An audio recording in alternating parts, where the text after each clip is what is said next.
Hi guys, so ayan nga, Sabado na naman ngayon at dumating nga itong aking parcel. Buti nga at bigla na itong dumating dahil nga parating na rin yung aking asawa. Dahil nga binili ko talaga to para sa kanya dahil nga nawala yung cup niya na binili ko noon. Tapos yung na-pre-sample ko namang cup hindi naman ako masyadong nagandahan doon. Kaya ayan, binilihan ko na lang yung asawa ko para naman ma-appreciate niya kahit papaano yung binili kong cup sa kanya. Dahil ayan nga lang naman yung kaligayahan ng aking asawa pag makakita lang siya ng bagong cup, tuwang-tuwa na nga siya. Hindi niya nga alam na in-order ko to, kaya ayan, papakita ko sa kanya mamaya pag uwi niya. May balon na nga rin pala siyang kasama sa loob ng cup para nga hindi mayupi-yupi. Wait lang, ipapakita ko sa inyo kung gaano siya kaganda dahil napakaitim. Wait. Ayan, ganito nga pala siya kaganda guys. Black nga pala yung gusto ng asawa ko, kaya ayan, black na nga rin pala yung pinili ko. Gandang-ganda kasi yung asawa ko sa una kong nabiling cup kasi nga parang original. Pero hindi naman yan original, mga tig 200 plus lang naman walang yan. Kasing original kaya gandang-ganda yung asawa ko. Sa halagang 200 pesos, hindi nga makapaniwala yung asawa ko na 100 plus ko lang to nabili. Kaya yan, naantayin ko siya pag uwi tapos ibibigay ko to sa kanya. Titignan natin kung ano ba yung reaction niya.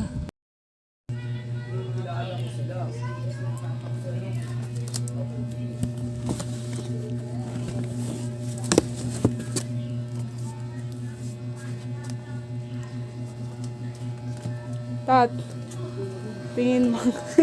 Uy, bagong ganda. Ang ganda na. Uy. Uy, may ganda naman ako. Bago. Ganda? Gagong ganda. Uy. Bagay. Ha, bagay. Ang ganda. Sige, pakita. Hindi ko magpapasalamat. Thank you.